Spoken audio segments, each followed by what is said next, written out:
She was converting 2 out of 10 attempts to make a reservation, and she thought that was a great number. Yeah. 20% closures, right? Yeah. So I a training program, a training company was born that day because I trained her on how to convert 8 out of 10. And we Yeah. made the guy 1,600,000 at the top line so he could make $1,000,000 net. And a lot of that money came through that reservations department. And that's how I became a training company, not by design.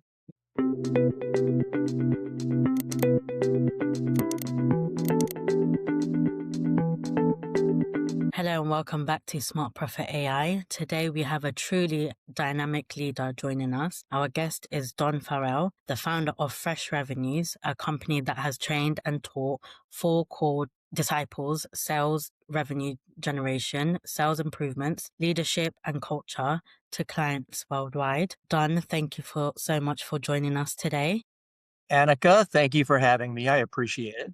I'm really excited for you to be on this podcast. So when we spoke earlier, what really stood out to me was how strongly you feel about training not working the way most people think it does. So it's fascinating to hear about your journey, starting in the hospitality world and eventually building a global training company.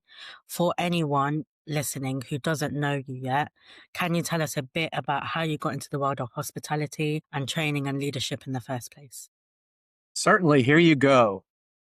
Started at age 15 washing pots and pans for different restaurants and supper clubs.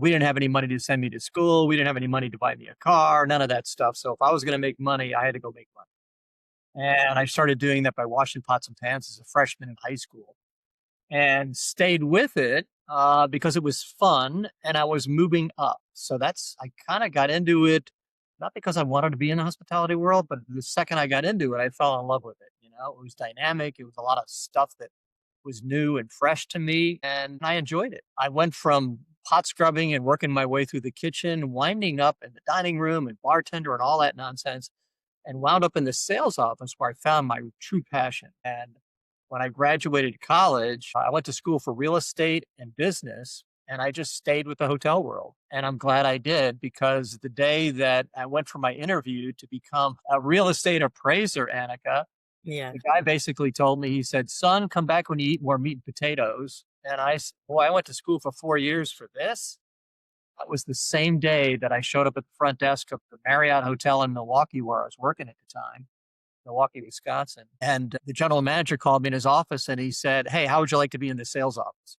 So it was the best of days and the worst of days all in one day. And like, it was Yeah. kind of cool. Stayed with sales and different companies, winding up in C-suite positions, and finally started my own company, 1986, a long time ago, my friend. And Right. the first 4 years was typically it was all about consulting owners and operators on how I can help them make $1,000,000. And if I couldn't do that, they were going to lose the asset. So I was kind of like their last hope. So I was a one-man band, pure consulting company, and I Yeah. became a trading company by accident. Would you like to hear that story? Yeah, of course. Okay, so here goes. This owner's losing $1,000,000 a year. And he said, literally, "Don, if you can't help me, I'm going to turn it into the bank." I said, "I need a week to figure out if I can help you." So it's day 2 of this journey helping this guy. And I've already determined I can't help him. He has no meeting space. He has no sales office. He's in a resort destination market, Annika, and he's got literally a brown and cream colored hotel, but everybody else is turquoise and pink and vibrant. Got a boring hotel, clean, but boring. Nothing you would think would be in a resort destination. And the worst part was he was a half a mile from the beach. Everybody wanted to be on the beach. He's a half a mile. You might as well be 200 miles away. So there was no way I was going to help him. And I'm literally in the hallway looking at P&L statements, profit and loss statements. Now I'm a sales guy. I could barely spell P&L statements, but I'm looking for anything to help this guy, right? Yeah. And as I'm looking at these P&L statements, literally walking in the hallway, I hear a reservations department person of one blow like 30 calls in a row. And all I heard on her end was, "No, no, no, half a mile. No, we don't. No, no." And she kept hanging up and answering the next call. "No, no, no," hanging up and answering the next call. And I said, "I wonder what's going on in there." To Yeah. make a very long story, she was converting 2 out of 10 attempts to make a reservation. And she thought that was a great number. Yeah. 20% closures, right? Yeah. So a training program, a training company was born that day because I trained her on how to convert 8 out of 10. And we Yeah. made the guy 1,600,000 at the top line so he could make $1,000,000 net. And a lot of that money came through that reservations department. And that's how I became a training company, not by design, by Yeah. accident. And it's kind of cool. Yeah. It's very fascinating to hear your journey. Wow. And looking back now, what do you think those early years taught you that still shapes how you work today? Man, I'll tell you, if you don't have empathy for the people that clean rooms and the people that Yeah. fix plumbing and people that check you in and check you out, that's what it teaches you, how to have terrific empathy for those folks, number one. Number two, when I'm in a training class with individuals that are blue collar or they're housekeepers or whoever they know I've done that job too. And you need credibility as you're standing up in front of that room as a quote unquote expert of something. It's great to have that street cred, that credibility that says, I've been there. I know what you've gone through. I may not know your job as well as you do, but I did it. So, from that perspective, it's really been helpful for me to have gone through that journey to be able to figure out how to communicate with those folks and how to get through to them. A lot of training companies and the leaders, Annika, they make the mistake of trying to attack people's brains so they say Constant. smarter things. And what they forget is they really need to go for the heart first. You've got to get to buy-in. You've got to get to their heart. They've got to be able to author what you're suggesting. And Yeah. only then is this a partnership. And only then are they willing to try new skills. So I go for this, this, this. A lot of people go for this and they miss Yes. the Yeah. hard part. Of So course. having had that education, having been where they are, having that empathy for them Yeah. helps me with that heart. So that's the best thing it does for me and for them. Yeah, of course, I completely agree. I feel like having empathy for people and putting yourselves in their shoes really takes you a long way just from having that standpoint view of what their position they're at and what position you're in now. So, yeah, it teaches a lot of things. It Um, does. Humbling things, my friend, humbling. yeah, very humbling. Okay, so let's go to why training often misses the mark. So, one thing you said that really stuck with me is that most training actually fails. That's something a lot of people sense but don't always know how to explain. Why do you think many organizations invest in training but never really see lasting change? There's two big reasons why training fails. The first is what we just talked about. The training isn't designed to get their hearts. It's not designed to, if you do this, it'll make your life better. It'll make your life easier. It'll make your life more complete. It's not designed to do that, and it needs to. Even bigger than that reason is the word reinforcement. And we kind of invented that word. And what's interesting is 6, 7, 8 years after we invented that word, I'll tell you what it means in a second. I would have people call me up and they'd say, "Hey, I want to hire you, but I'm not going to hire you unless you have reinforcement," which is rather 360, right? Yeah, Because we yeah, kind of introduced the concept. And it's simply this: 99.999% of training fails today, Annika. And it fails for this biggest reason: it's not reinforced, it's not tracked, it's not tied to an ROI, it's not coached, it's not incentivized. We're not ready for turnover. In the hospitality world where I come from, the turnover rate at the front desk of hotels is 144%. When I have a client call me up and they're delighted, they're like, Farrell, my turnover is down to 100%, and they're proud of themselves. A major corporation or a government entity said, my turnover is 100%, they'd be bankrupt, right? yeah, They'd be yeah, unemployed. of course. And we're proud of 100% because it's at 144%. So if you don't plan for that kind of turnover, then your training is never going to succeed, right? Yeah, So definitely. we've been able to figure all of that out, and we're one of the few training companies you're ever going to run into in the entire world that has reinforcement built into our training. And that's what it takes to make it work. That's simple. I make Okay. it sound simpler than it is, but it really isn't brain surgery either. Yeah, yeah, of course. And when you walk into a company after training has already happened, what do you usually notice straight away? Oh, I love following somebody else's training, be it internal or some other external person. Because when the employee's been notified, hey, show up on this training event next Thursday, they're dreading it. Yeah. It's boring. It doesn't apply. It's going to be a waste of time. I got work to do. Now I have more work to do because I'm in this stupid class. So when I show up within 5 minutes, they're like, "Oh my gosh, this is different. This must be better. I don't know." So right away, their expectation is so low that if I show up and I have my socks and shoes on, I'm Wow. already ahead of the game. Now I know I'm belittling my competition and I'm belittling the trainers out there, but it's almost that simple. You show up with energy and passion that hopefully is coming across right now. You show up with that, and you show up with reality, and you show up with practical and tactical. Yeah. Minutes into the training, they're like, okay, this is what training is supposed to look like. Well, I love following somebody else's training because their expectations so low that it doesn't take much to impress them. Yeah. So you're kind of there in the back, behind the scenes, just observing them. Yeah, and it's been terrible training, so it Mm. doesn't take much to get them to buy in. Of And I'm course. getting them to, and again, I'm going for the heart. And when I go for the Yeah. heart, that's not something that their boss does with them often, right? So I'm talking to them like they need to be talked to. Yeah. So, Okay. And do you think leaders realize that this is happening, or do they genuinely believe that their training worked? leaders are blaming the employee. I trained them. I told them what to do. They Yeah. just didn't do it. They're just Yeah. not that smart. Kids today, they're terrible. Yeah. I hate hiring millennials and all the labels, we give people, right? So they're not blaming themselves. They're not looking in the mirror, Annika. They're Yeah. blaming the employee for not understanding it. Of course. Yeah. And whoever's listening to this, I hope they're taking notes because here's something noteworthy. Ready? If all you what we're doing right now is communicating, we're not training. To make this a training event, you and I would be role playing.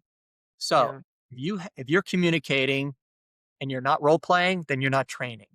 Of course. Communication plus role play equals training. So you're always role playing, and they hate to do it, but they Yeah. learn so much. Okay, Yeah. they learn so much by role playing, real life scenarios. Yeah. So either they don't care or they blame the employee for not understanding how to deliver what they said they trained them on. And they probably didn't train them, they just communicated it. They really Yeah. didn't really deliver training, right?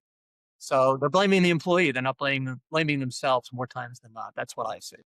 And just going back to the word reinforcement that you said, and I love to know, dig a little deeper into this. So you clearly see there's a missing piece. When you talk about reinforcement, what does that actually look like in real life and not in theory? I love that question, Annika. I love being tactical and practical. A lot of times people will say, I need to hire you because I need a motivational speaker. Well, what I find is people are mostly motivated to make more money, motivated to get promoted, motivated to do a good job. They're already there. What they don't need is more motivation. What they need is the tactical solution. And that's what you're asking. And I love that question. So, specifically, let's pretend I'm training a sales force. Okay. First thing I need to do is I need to get their hearts. I need to get them to buy in. So, what I've done, and they don't know it, is I've actually had somebody call them up and record them trying to sell their product and services. Now I know what the reality trip looks like. And I've got that locked and loaded, and they don't know it. And if I start off a training event, especially with salespeople, because their egos are so huge, that getting through that ego can be challenging. So I use these shop calls to get through, right? To get Yeah. them to buy in. Because if Yeah. I start off with, hey, could all of us be better? Of course we could, Don Farrell. Are we done with this training yet? Now, could we really be better? Oh, of course we could. Now, what's your next point? Well, I think we could be better. And I'll tell you why I say that. Why? Because I called you. Yeah. And I recorded the call. What? And we're going Yeah. to play those now for your enjoyment. Yeah. What? Now you've got their undivided attention. That's reinforcement because what we'll do after the training, and now they know it, is we're going to continue to record these calls. You don't know it's us. We're going to try to buy your product or service. We're going to record it. We're going to score it against the skills that we taught you. Now, there's 19 skills to get the most amiable, complacent. What does that word mean? What do those two words mean? Amiable, they like to be liked. Complacent, everything's fine. We're going to be okay. If you said this automobile cost $8 billion, an amiable, complacent would say, oh, that sounds wonderful. Let me tell my wife and I'll call you back. Well, they're not, right? So Yeah. they're nice people. They're going to heaven, but they will fib to you because they don't like conflict, right? Yeah. So to get someone to go from 5 skills to 19, they'll implode. So we don't ask them to do 19 skills. We ask them to do 7 or 8. And then when they get good at that, we add more skills. We add more skills. We add more skills, and they keep getting better and better and better. And the Yeah. return on investment's even greater for the corporation. So to Yeah. answer your question, reinforcement looks like this. After the training, I love to continue shop calls, mystery calls, recorded, play them for them so they can hear themselves. That's how they get really better. Yeah. I mean, there's no excuses. There's no, oh, I was busy. Well, we talked about that. What did we say? Oh, yeah, that's right. I should do this and this. Great. We just communicated it, but we didn't role play it. So we didn't really train it. So let's role play. Role play, role play, role play. Okay, now you got it. So the next time that happens, you'll be ready. Ready, break. That's reinforcement. Okay. We track it. We track the conversions. We implement action plans.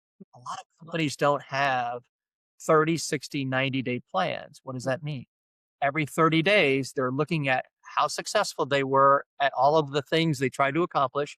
And now for the next 3 months, for the next 90 days, what does that look like? What does my action plan look like?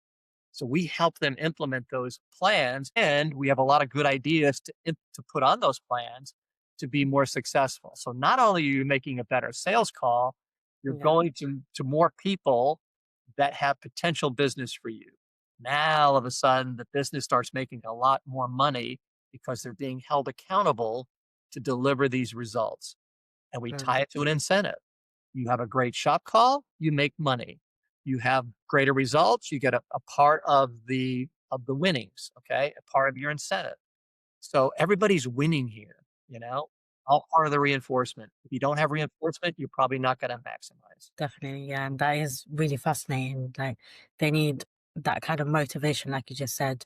Yeah, so it's really amazing to hear how just a simple reinforcement can change the whole mindset as well. And they know they're being held accountable. And you know what? They're now okay with it because you showed me the right way. Yeah, And of if I course. don't deliver the right way, shame on me. The gig is up. I should have done it. I didn't do it. Yeah, Now I know I'm being held accountable. I'm not going to mess up again. exactly. And I want to get promoted. So this is a good way to get promoted by Mhm. using your skills. Okay, I'm in. Sometimes Definitely, it yeah. takes a couple of months, but they get there. I promise you. And at what point did you realize that reinforcement mattered more than the training session itself? I'll tell you, I wish I could tell you I came up with it. I'm not that smart. Here's what happened.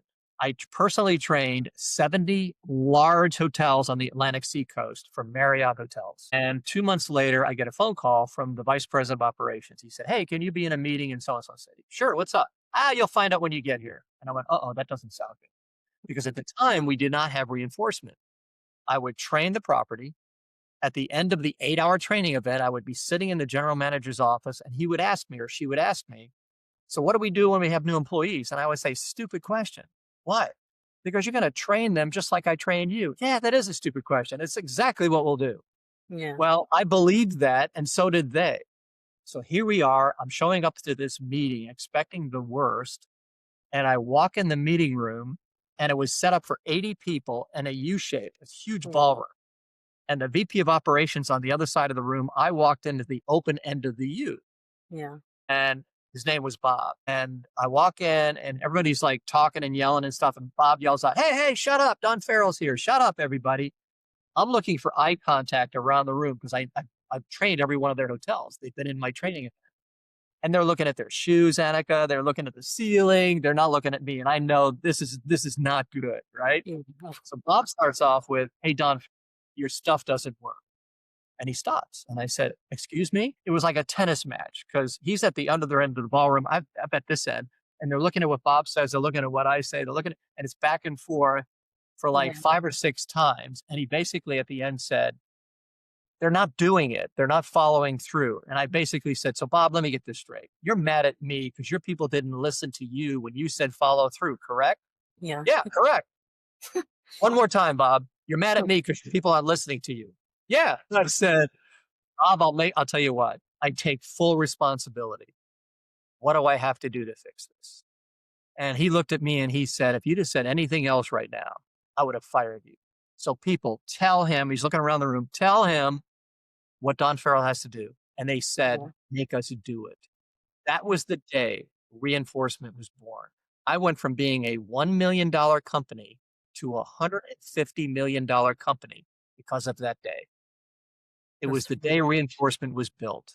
And now I have clients that have been with me 13 years, 8 years. And usually when I lose a client, it's because yeah, they sold the asset to someone else that doesn't have an appreciation for training.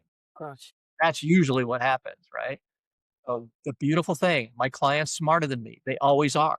And if I That's sit there really and I tap their brains, they yeah. help me help them get better. Okay. And for people in e-learning and coaching, what's the real cost of supporting learners after the training ends? For e-learning, I'm a big blended approach guy. What does that mean? That means I love delivering training face to face first and foremost. Why? Because I can build trust. Trust is important. If I deliver the initial messaging through the internet like we're doing now, it's possible. It's just harder. Okay. Face to face, I've got 8 hours with you. You and I can't do 8 hours on this because we go crazy.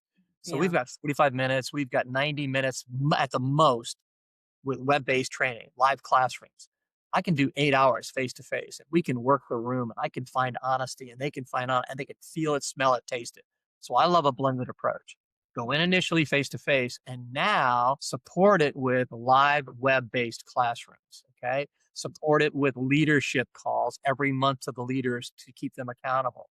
Support it with coaching calls, individual sessions with people who need more learning because they just need more. So to support this stuff, to help the reinforcement work is a blended approach, and web-based training is a smart way to go in Yeah, helping to reinforce it. of course. And what happens to employees when they have been trained, but nothing around them changes? You might as well have not done the training. It's worse to do the training and not Yeah, follow it up.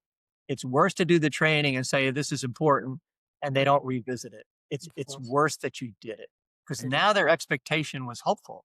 They're like, okay, we just spent a day with this guy who truly cared about us. And he's showing us how to make our lives better in addition to performing better at our own jobs. That's pretty cool. And now my own boss isn't even following through. So Yeah, what they did was they fibbed to me, they lied to me. The boss is losing credibility and it starts to deteriorate. And at its worst, I wind up leaving because you didn't care. yeah, of course. Okay. So that's what the lack of follow up does. It says you didn't care. You lied to me in that session. You were there for 8 hours with this guy, Don Farrell, and you said this was important, and it wasn't. You're not vested with me to help me get better. I'm going somewhere else. And the grass usually isn't any greener anywhere else because that Yeah, problem exists almost everywhere. So, definitely. Okay. make sense? Yes, it does make sense. Okay, so let's switch gears and go a little deeper into the leadership and actually caring about people. So you mentioned something that a lot of leaders will recognize, saying people are the greatest asset, but not backing that up with action. So in your experience, what does real care from leadership actually look like day to day? I'm going to get super tactical on you. Ready? Yeah, great. And if people are taking notes right now or not, get ready to take notes. And if I would ask them, I'm pretending we're in a class, Yeah, write down the words care more, period, do more, period, communicate more, period. As a leader, do you love your people? And when I ask that in a classroom, most leaders are like, yeah, I love my people, unless they're engineers. Because Annika, if they're engineers, they do this. I'm going to raise my hand halfway. And I'll say, why are you raising your hand halfway and not all the way? Well, I have 10 employees and I love 4.23 of them. Engineers, CPAs, accountants, that's how they think. Most people are, yeah, I love my people or I don't. And yeah, nobody's going to admit they don't love their people. All right. If you love your people, you truly love your people, here's a secret. And I would whisper this in the class for dramatic effect. And you're like, what? What's the secret?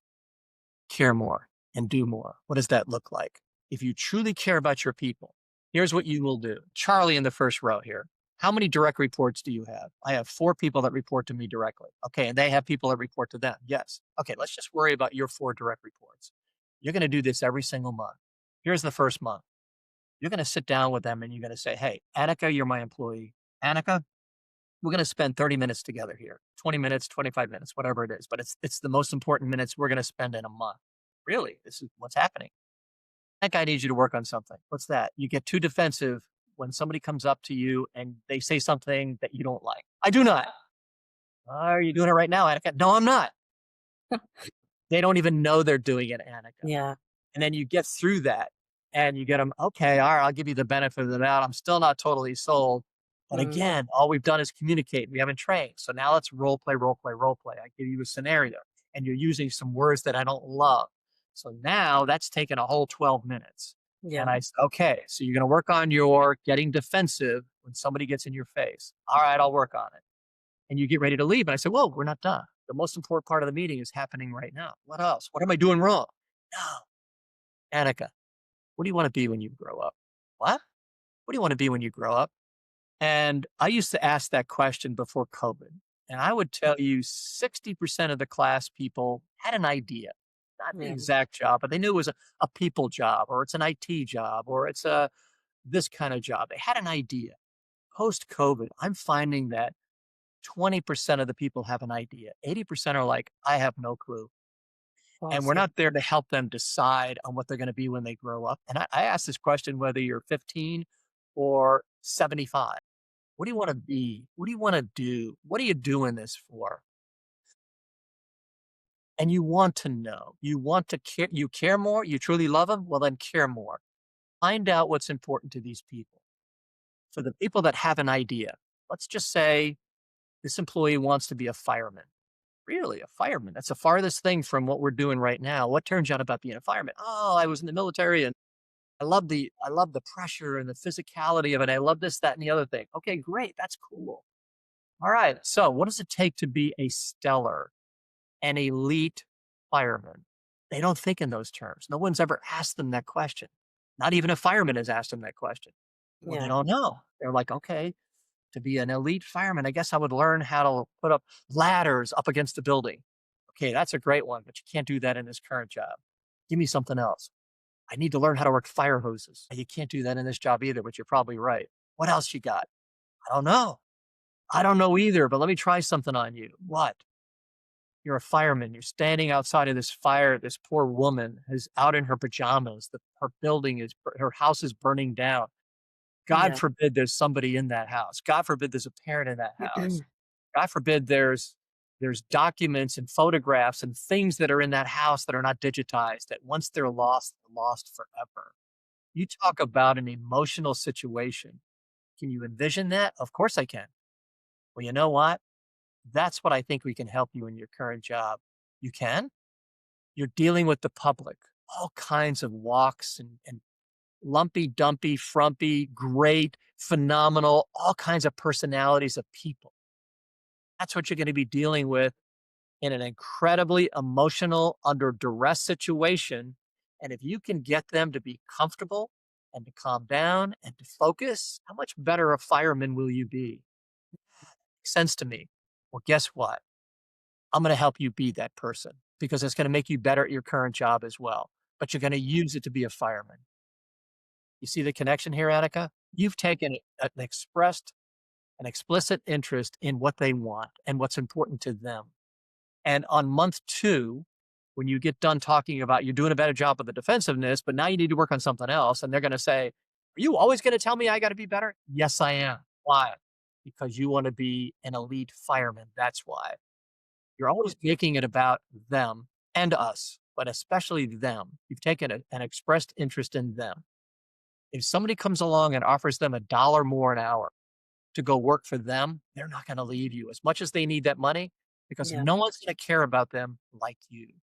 Of And month course. number 2, when you have this conversation, you ask them, "What have you done in the last 30 days to be a fireman?" "I've been busy. I've been going to school. I got my kids. Da, da, da." "Hey, look, I'm not trying to chase you out the door. I'm just curious what you did." "Well, Mm, I'm going to do something." Like, no, don't. I'm not forcing you out the door. I hope you're with us for 20 years. But I know that's not what you want. You want to be a fireman. But I did something for you. What did you do? I called up the local firehouse, and the guy that answered the phone, his name was Gus, and I told Gus about you, and I asked Gus if he'd have a cup of coffee with you and talk about what it would take to be an elite fireman. Here's a piece of paper. Here's Gus's name. Here's his number. Call Gus. He's expecting your call.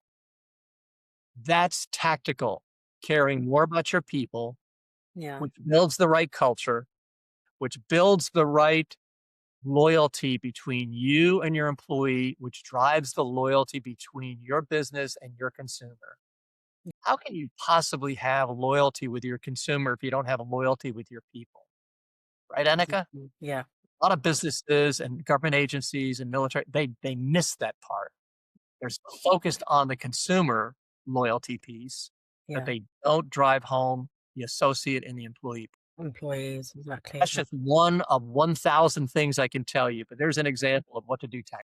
Yeah. And what do the best leaders you've worked with do differently, especially when it comes to the learning and development? They do the stuff that I recommend. That's the short answer. And to give you a longer answer, they're experimenting with a lot of stuff, but the stuff that really resonates is the part where you really take care of that employee. Teaching them how to coach them when they make the mistake the first time. You lead with empathy. You lead with this is not an accusatory, you better not mess up kind of thing. It's hey, they messed up one time. And you role played it. First time you have a ton of empathy and you find out, is it a buy-in problem? Is it a hard problem? Or is it you just didn't deliver the skill the way that they received it? They just didn't receive the skill. Let's work on that part. So now you reinforce the skill, you set the expectation, they go away. Now they keep making the same mistake. Now it's not as empathetic anymore. Now it's an accountability. I've got to determine, did I make it? Am I got a buy-in problem? Do you just not believe in what we're asking you to do? Or again, is it a skills problem or is it both? So Hmm. the leaders that are very successful at being leaders know how to do that well, how to coach Yeah. the first time. And what does that second time look like? And what does the third time look like? Yeah. If it's a third time, we might have the wrong person on the bus. It may be Hmm. maybe a bad hire, but we went through phase one, phase two before we got and that you can save them. They are on phase one, phase two. But if they're on phase three, they're probably not savable. Good leaders understand that and know how to work. Yeah. And do you think that reinforcement is one of the clearest signals that to employees that show leadership it genuinely cares? Yeah. How many businesses lead with, you know what the most important asset in my company is? What? My people. Well, the people that truly mean it, it's not a marketing thing, it's a true thing. But the people that mean it, they hire us and the employee see, and I make sure the employee knows it. We're Yeah, not cheap. of There's course. return on investment, don't get me wrong. If there wasn't, they wouldn't hire us. But because they're spending money on you continually every single day of every single month to get better, they're not a social cause. They are looking for an ROI, return on investment. But this return on investment is helping you be a better person, better skills, better professional, which will help you in your career and it'll help you get promoted in your own company if that promotion opportunity is there. So they see that reinforcement as investing in them as much as it is investing in their own company. And we Okay. make sure they understand that. And I Yeah. can say that more than the client can because the client can't stand up there and go, "Now you guys better love us because we're spending money on you." They Mm. can't do that. I Yeah. can. You better love your company because there's a lot of companies that aren't doing this. Better Yeah. love your company. Yeah. As many problems as we have, as many mistakes as we make, their heart is in the right place. How do I know? Because we're in this classroom. How do I know? Because we're on this web session today and they're Yeah. spending money for you. They Yeah. want it to get better and they hear it. Yeah. Okay, so I'd love to connect this back to the business outcomes for a moment. So, how does getting training right actually show up in revenue and performance? Yeah, you gotta be able to track it. So let's get tactical again. So let's pick on a hotel where everyone's been in a hotel so they can Yeah. relate. So the front desk is taking calls right now. People are asking, "What's your availability? Do you have rooms?" And what the industry doesn't even know is their conversion rate, meaning if you get 10 phone calls, how many should say yes? They're converting 3 out of 10. They ought to be converting 8 out of 10. We know how to do that. So we know the right protocols, we know the right tone, we know the right emotional intelligence to connect Yeah. with that caller or somebody walking in without a reservation, what that should look like. And the math is very simple. If they were to convert 3 more reservations a day at an average length of stay of 1.6, 1.8 nights, and if the average rate is $120 American US dollars a night, and you do that 285 nights a year, you're going to make an extra $200,000 a year of Yeah. high profit incremental revenue. Why is it high profit? because we're talking about 3 rooms. You don't need more labor to check in 3 rooms. You don't need more labor to clean 3 rooms. So the profit dollars are high on the stuff that we're helping them make. And that's just the front desk. Now we're showing the sales office how to go find more business, close more business. There's another $500,000. Yeah. Now we're showing them how to deliver higher levels of service, okay, that drives loyalty, not just satisfaction. What that's doing is now the social media is getting all these great compliments about your hotel and your attitude and your people and your culture. Now more people are staying there. They're doing repeat. Now there's another 250,000. Add it all up, you just made an extra 800, $900,000 in 1 year. In Yeah. 1 year, as a result of doing this. And if you own 10, 12, 100, 80 of these assets, millions of dollars. The ROI is there. No Yeah. doubt. It's there. Okay. That's good. And why do you think training still gets treated as a cost instead of an investment, even when the numbers tell a different story? I'm gonna give you pre-COVID and post-COVID. Pre-COVID, hey Don Farrell, what does your training cost? $10,000. Okay, oh, I don't have $10,000 in the budget. Well, here's the deal. You didn't have $250,000 more in revenue loaded in there either. So if I make you $250,000, is it worth spending 10,000? Well, of course. Well, that's what we're talking about here. And I could get people to understand that language. Yeah. Post-COVID, it is a huge vacuum. Annika, ooh, we don't have $10,000, Don. Yeah, but you didn't have the 250,000 either. Go back to the 10,000. I don't have it in my. It is so hard to get through to people today. It is so much harder. It is, but it should be all about ROI. It should always be about ROI. You didn't have it in the budget, but you didn't have the revenue either. And Yeah. we're willing to guarantee it, Annika. If it doesn't happen, you don't have to pay me. That's how certain we are it happens, right? Yeah. But Of there's a course. mental set out there that Yeah. I don't know if we promoted people too fast, too hard. Yeah. I don't know if the risk factor, they're afraid to do anything. Yeah. Of It's a lot of different reasons, but you add it all up and they're risk adverse today. And if they don't see it in the budget, they're not going to spend it. course. Okay. And so if a business leader wanted a quick proof that training can pay off, where would you tell them to start? Great question. I would start with low lying fruit. What does that look like? How do people buy your product? Do they walk up to a counter? Do they phone call you? Do they go online? Maybe a combination of all three. I would shop them. I would mystery call them. I would try to buy something online from them. And I would like to see what the experience is like. When you play these calls, when you show these metrics to C suite people, they are stunned. They had no idea it was this hard to buy our service or buy our product. And I come along and I'm like, hey, the gig is up. This is what your typical consumer is running into. And I get 2, 3 phone calls a day from friends that are like, can you train the phone company? Can you train the cable company? Because they just had a horrible experience, right? I'm not short of potential clients. I promise you that. What I'm short of are people that are smart, that are Yeah. saying, we need to fix this. And this is the best solution to fix it. Yeah. Of course. Okay. Let's switch gears now to your business more. So you shared that your biggest frustration is dealing with companies that treat training as a check the box expense and not an investment. What's been the hardest part of changing the mindset with leaders? Yeah, the hardest part is when I usually run into a roadblock, it's because I haven't gone high up enough. So let's just say I'm talking to a VP of HR or an EVP of HR, Executive Vice President of HR, and they sit on the C-suite panel. They sit in that monthly meeting, weekly meeting. So they've got the ear of the CEO, COO. Let's pretend that's existing. I bring this to the attention of the VP of HR. His or her first concern is, oh my gosh, all the training I've spent all this money on that everyone said I could spend isn't working. I don't want anyone to know. So the first thing is they don't want people to know what I know. Yeah. Okay. So now they're trying to mask it or hide it or whatever. And if they have to hire me, they have to admit that everything they did before didn't work. That's a tough thing to deal with.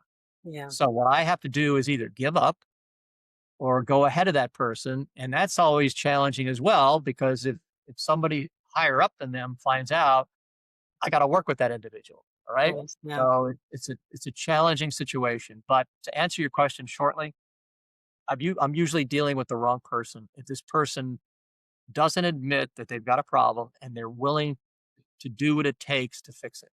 And that's the vast majorities of companies in America today. Yeah. You ask a room of 10 or 10,000, because I've done it. Is service in America getting better or worse? 89.9% of the people, their hands are going up saying it's getting worse. Well, And that's been happening for a long time. That is not a COVID problem. That's been happening long before COVID. So the problem exists. People know it exists. But like you said, they're checking a box saying we did the training and that's somebody else. That's not us. We're yeah. not one of those guys. We're one of the ones that are getting better. Yeah. And Yeah. they're lying to themselves. And if they didn't lie to themselves, then they'd have to admit they made a mistake. Yeah. Makes And sense? yeah, it does. Dealing with ego here, my friend. When leaders treat training as a expense, what is the hidden cost in terms of lost revenue, employee turnover, or customer dissatisfaction that You they named, often fail to calculate? yeah, you named all three. Yeah. Actually, there's four. Okay. Number Yeah. one, you're going to have more turnover. Yeah. Okay. Turnover is already too high and it's going to be worse. Number two, it's going to impact your revenues. You've lost opportunities. Take a quick time out there. Annika, I'm talking to people where I've made shop calls. I tried to make a reservation 10 times. I tried to make some sales meetings, tried to book a wedding, whatever it was. And they hear these calls and they're horrible. Yeah. And would you buy from your own company? No, I wouldn't. I'd go somewhere else. But Yeah. Don, here's the bottom line. I had a record year last year. Do I really want to work harder? Sometimes I run into that. Yeah. And that's not the owner, by the way. That's somebody who works for the owner, right? Owner would never say that, but the general manager or whatever position this is, other than the owner, is going to say, maybe, do I really want to work? Yeah. We had a banner year and the owner's happy. Why do I want to rock the boat, right?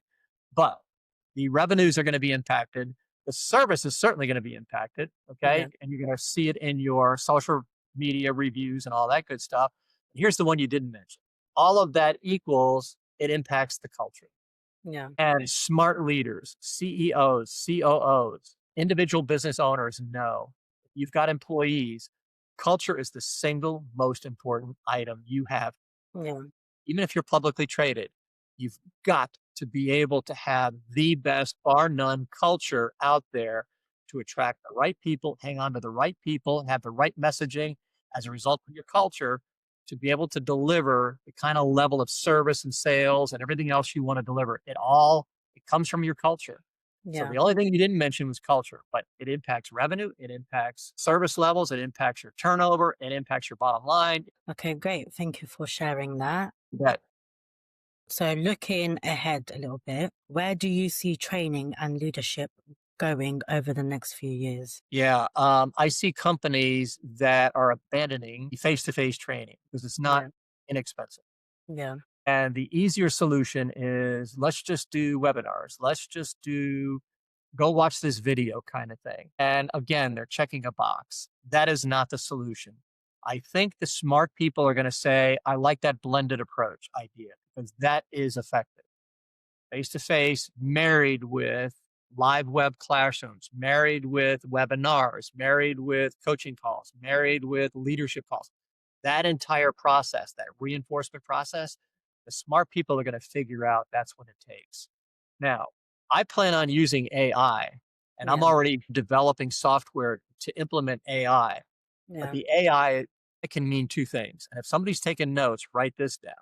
We Yeah. already know it's artificial intelligence. We know what that means, but it also means authentic interactions. Yeah. Okay. But we need to introduce AI from both perspectives.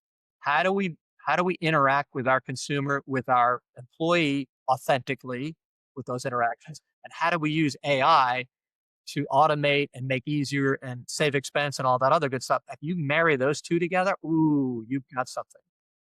My artificial intelligence that I'm going to be using is when it comes to these mystery calls, the follow-up calls, the reinforcement, Yeah. AI can schedule the calls. Yeah. AI can score the call because I educated on what a good call looks like. Yeah. AI can do all the back end things, billing and all that. What it can't do today is to actually make the calls.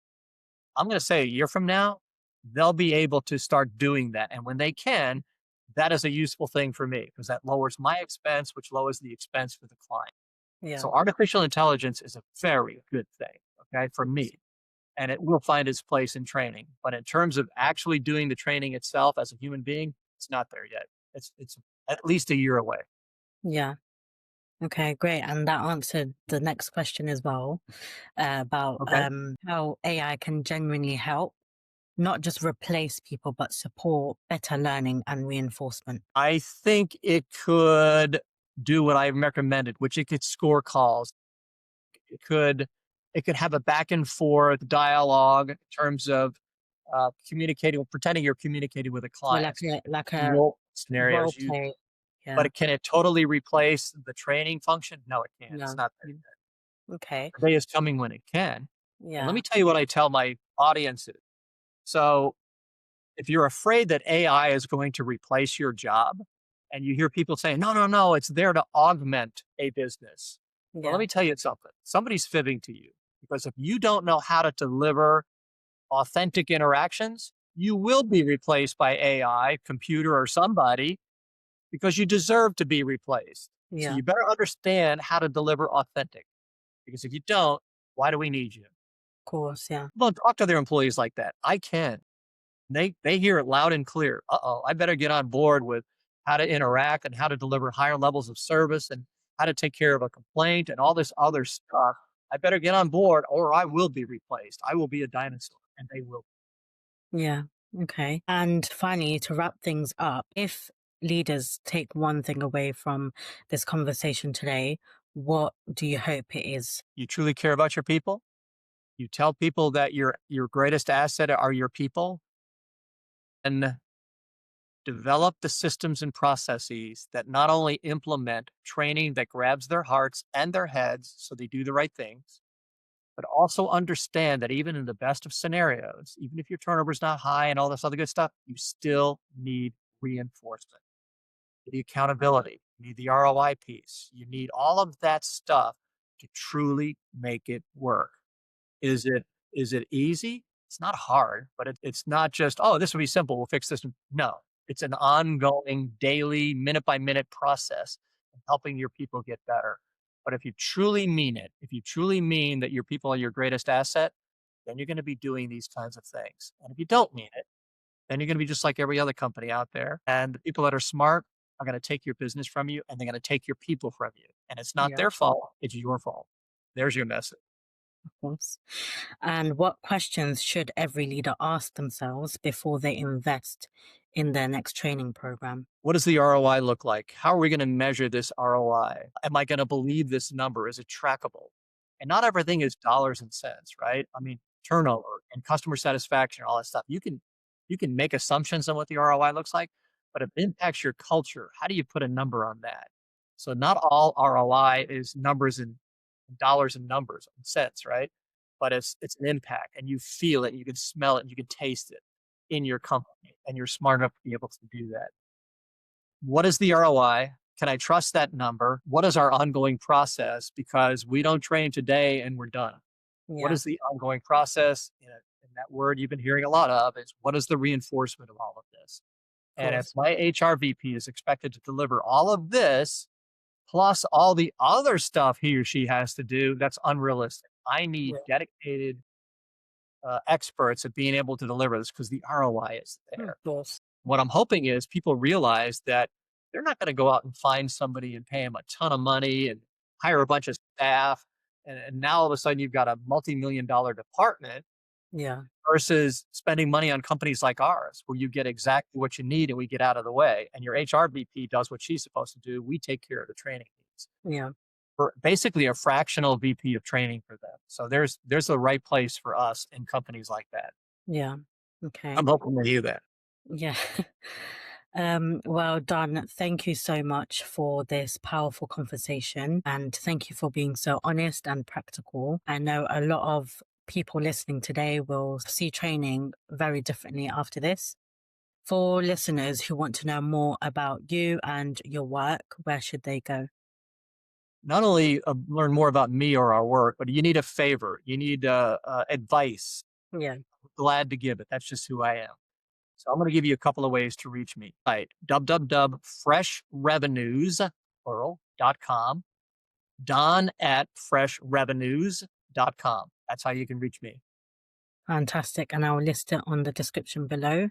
Thank you. And for our listeners, if you enjoyed this episode, please be sure to like, subscribe, and share. Thank you.